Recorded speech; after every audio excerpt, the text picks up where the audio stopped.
Ties? One side's too long. Still too long. Oh, no. What the? Yes.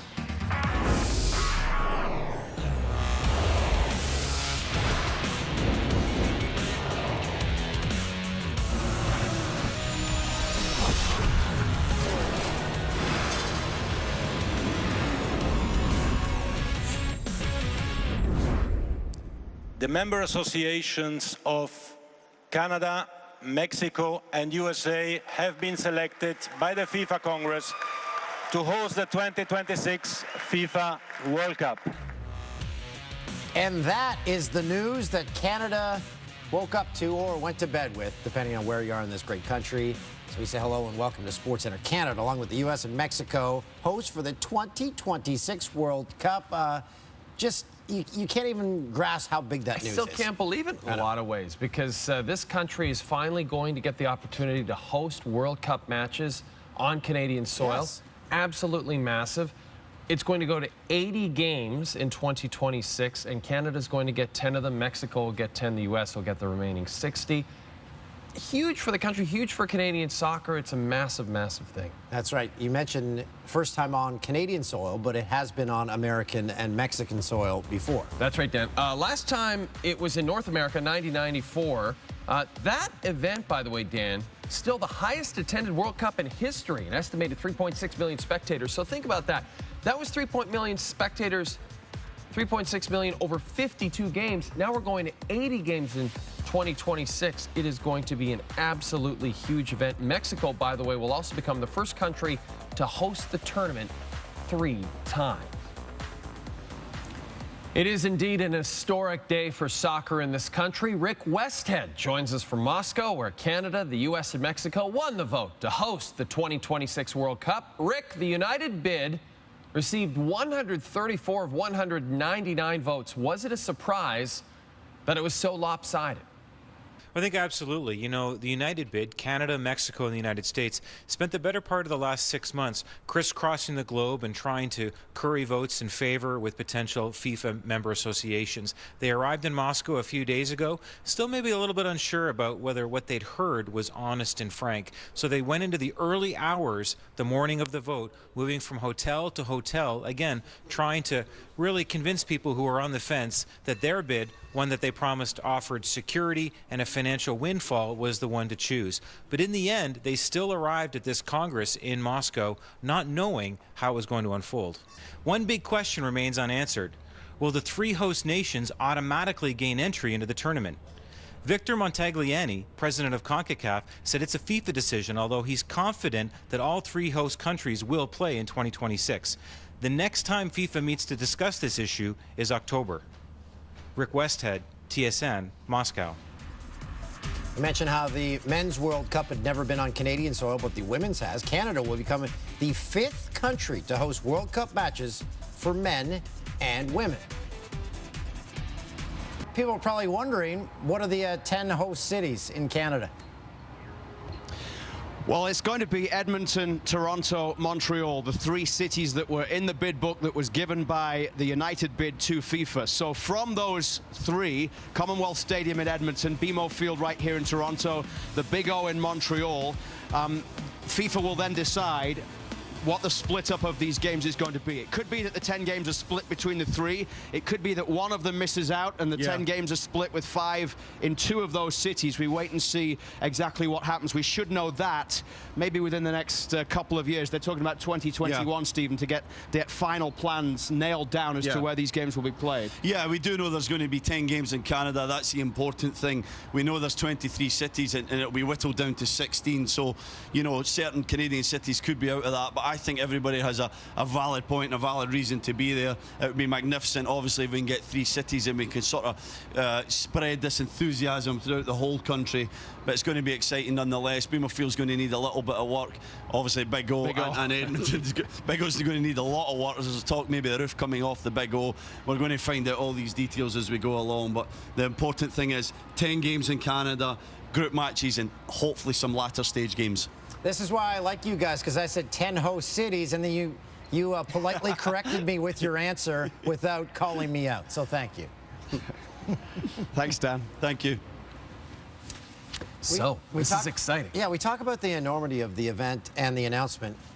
I compare it to the 2010 Olympics in Vancouver when that announcement came out, and you wonder what it was like for the country. And then when it did finally arrive, after people said, well, what about the cost? What about all this? What about that? But once it arrives in your country, that changes that. You get rid of all those. Absolutely. And now we have 8 years, and you and I have 8 years on this show to talk about it and get excited about it. And the entire country has 8 years to get ramped up for it. And I will say, you mentioned Vancouver. It's so unfortunate, and I realize Vancouver had their own reasons for not wanting to be involved in the bid, but it's so unfortunate because, you know, BC Place Stadium would be a great venue for World Cup games, but that's neither here nor there. I really hope they split it up evenly between Montreal, Toronto, and Edmonton. I'd love to see that. I'd love to see Edmonton. They keep getting all these big events. And it's, let's be honest, the best stadium of the three right now for international soccer, and that's why they had the Women's World Cup games, because it was the best. It just was. And it's the city of champions. And it it's has the to have city of events champions. like this. That's right, Dan. But, you know, you talk about Alphonso Davies. Everyone's so excited about him. 17 years old. You see him as sort of the centerpiece of Canada building toward a team that will hopefully be able to be competitive at the 2026 World Cup. And you also heard John Herdman say it's not also just looking ahead to 2026, but 2022 in Qatar, hopefully trying to qualify for that one too. And it's always tough in CONCACAF, but Did we mention we have all those World Cups? we've got them all. Yeah, like, I don't know if we really talked about this, but CTV and TSN will be broadcasting the next World Cup in Qatar and the 2026 World Cup, Canada, Mexico, and the United States. And you and I will be a big part of that broadcast. We don't know what we'll be doing, but surely it'll be something. It's absolutely amazing. And just one day before the start of this year's World Cup, Spain has fired their manager, Julen Lopetegui, after finding out he would become Real Madrid's new manager. The team's sporting director, Fernando Hierro, will take over as manager of Spain. That's nuts. Yeah, Spain didn't like that Lopetegui had negotiated with Real behind their backs, essentially. And so they ousted him. He's gone. Thursday morning, 10 a.m. Eastern, it begins. Russia, Saudi Arabia. Every match is live. Russia 2018 on CTV and TSN. Just as Canada, Mexico, USA 2026 will be. Coming up, the Jays looking to avoid the sweep at the Trop. Stay tuned. SportsCenter with Jane Dan, presented by Tim Hortons.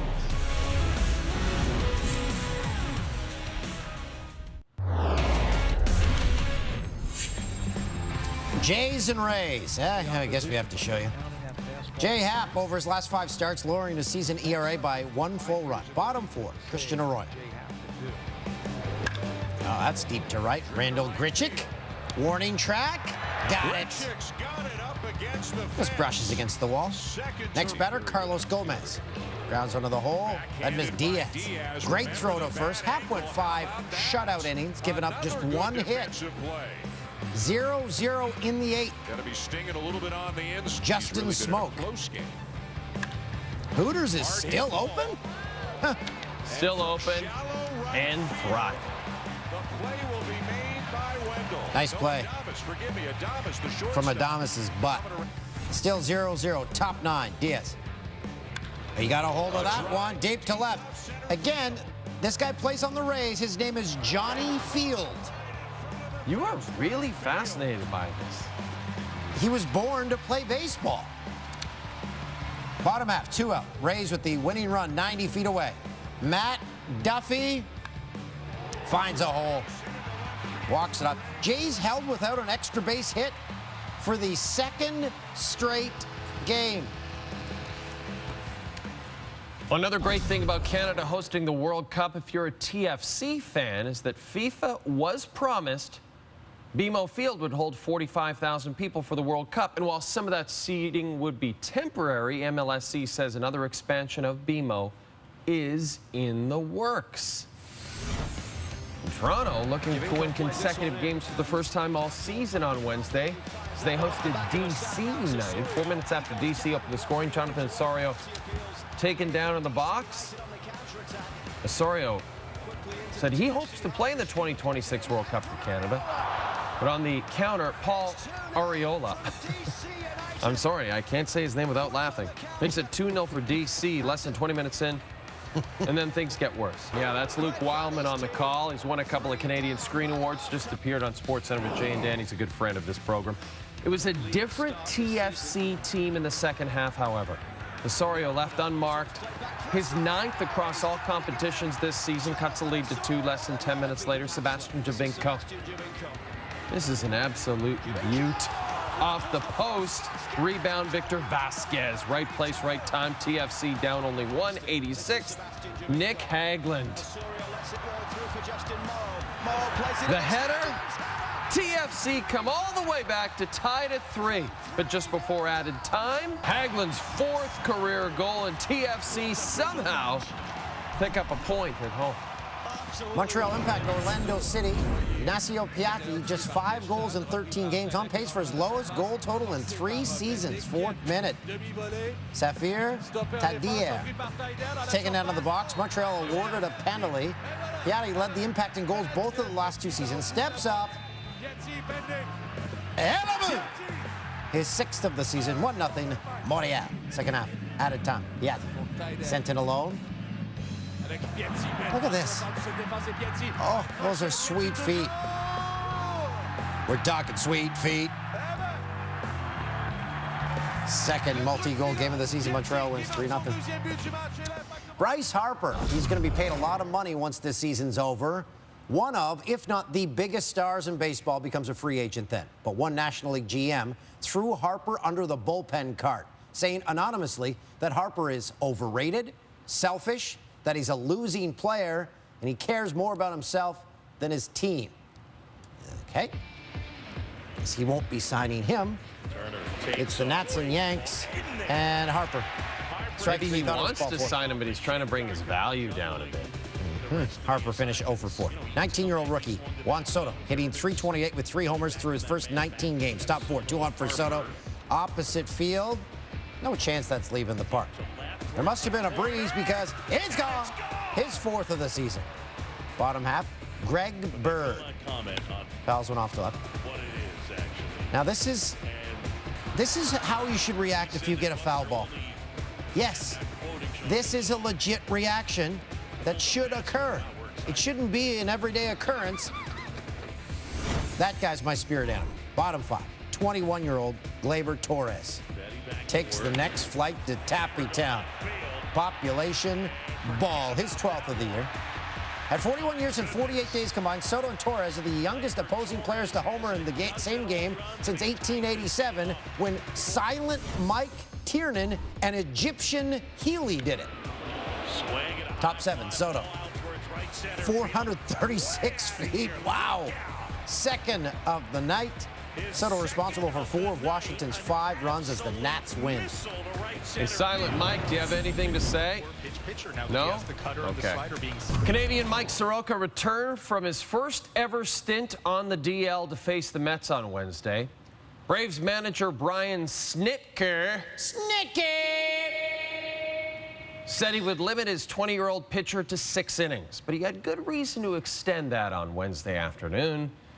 Snitker from Calgary. Or not Snitker, Soroka from Calgary. I don't know where Snitker's from, but I like him. Hound Dog, can we find that? Oh, he's from Illinois. Wow, that was fast. Decatur. Okay, Decatur, Illinois. Dansby Swanson, great play here. So Soroka had a no-hitter through 6. So Snitker allows him to come out for the 7th. And there you have it there. Breaks up the no-ho, does no-no, does Michael Conforto. No-ho, no-no. Canadian tied the longest no-hit bid by a player under 21 in the last 9 seasons. Freddie Freeman, 14th home run of the season. I hit that one kind of high toward the sky, and that one was for my mom today. Yeah, Freddie Freeman lost his mom 18 years ago Wednesday. So that was for her. Freeman, for the first time in his career, has a homer in 3 straight games. But how about Soroka? That is an incredible story. No-hitter through 6 innings. Good old Calgary. Countdown. Trains with the Canadian Olympians.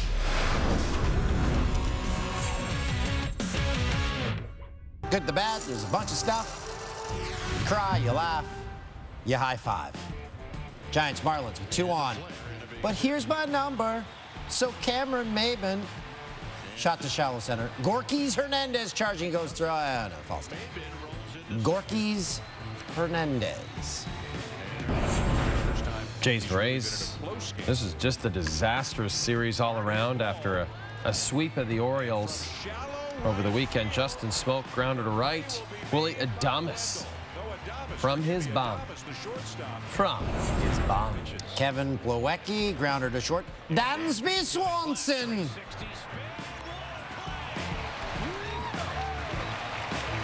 These guys are putting on. Dansby Swanson. And the Braves are good.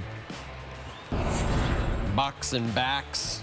David Powell Peralta, the Bones Brigade, deep left. Austin Meadows off his glove and over the wall for a home run. Watch it here. Oh, that's no good. You'll be seeing a lot of this one. Rangers, Dodgers. Shallow shot to right. Matt Kemp. He's going to try score from second. Runs over Robinson Chirinos. You can't do that now. Yeah, that's going to be some shoving. Bench is empty. Kemp lowered his shoulder. Donnybrook, Dodger Stadium. Or for Cubs Brewers, Joe Madden. This is classic Madden. In the 8th, the old double switch. So he moves pitcher Steve Cishek to left field. Brian Dunsing in to face the left-handed hitter, and after Dunsing sits him down with strike 3, Madden comes back, moves Cishek back to the mound, and Dunsing out to left. But Madden wasn't done there after Cishek recorded the second out of the inning. Madden brings Dunsing back to the mound. Dunsing gets the final out in a very Joe Madden-esque 8th for the Cubbies. It's a lot of paperwork. Can match the Vegas Golden Knights for pregame entertainment. It might be the Nippon Ham Fighters in the Pacific League in Japan. A wrestler, Jushin Thunder, out to throw at the first pitch, throws it inside, then he gets into it with the mascot. And then look at this finishing move. They call it the surfboard. Producer Tim calls it a Saturday night. That's very worried about producer Tim. That's a weird way to spend your Saturday. That's D.D. Gregorius. Great play there. And home plate ump Tom Hallion mic'd up in Seattle.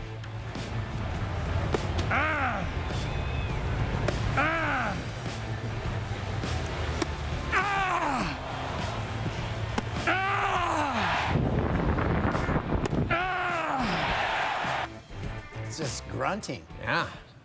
Mine would That sounds like a Saturday night at producer Tim's. Here's my strike call. It's D. Yeah, I like Steve too. Steve! Remember Leslie Nielsen in The Naked Gun? Steve right too. It's a great film. Great flick. And when we come back, the CFL's regular season. It's about to get underway. So we got to talk to Milt Stegall. Not before we remind you that our own Dan O'Toole begins his daily coverage of the U.S. Open for SportsCenter with Jay and Dan starting this Friday. Once again, just want to remind you, I'm going to the U.S. Open as a spectator. Have some fun. Definitely not there to work. Come on, Dan.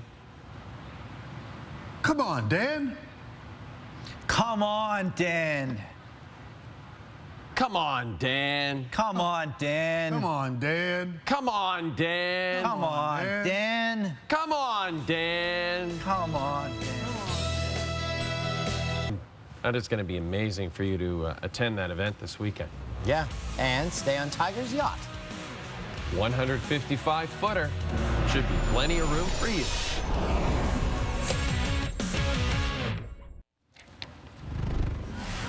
It's the worst play of the day. David Peralta to the left. Looks like Austin Meadows has got it. It's off the glove and over the fence. Off his glove over the fence. It's a home run.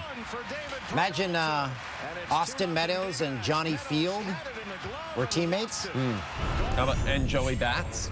Meadows, Field, Bats. Well, I guess Joey Bats, that's not real. It's not? Throw to first. Got him. Wow. Anthony Rendon. Heck of a play, Didi. It is a heck of a play. That was great. That wasn't Anthony Rendon who made it. It was Didi Gregorius. That was really nice. He got Anthony Rendon at first, so I blew that. It's our You Blew It segment where we point out our errors. I couldn't tie my tie. I said Brian Snitker, the Braves manager, was from Calgary. He's from Decatur, Illinois. And I also apparently butchered the name of the recently fired Spain manager, now Real Madrid manager, Julen Lopetegui is the right way to say it. I said Lopetegui. Thank you to Danny Murat for pointing that out. I'll get it eventually. It's not as easy to say as Zinedine Zidane. And I said 10 host cities when it was 3, but there's 10 games, so that's where I made the mix-up. Ow. We'll be better. What? This is amazing. So nice. Thanks so much. Natasha, whip it up Wednesday? Oh, my God, these are awesome.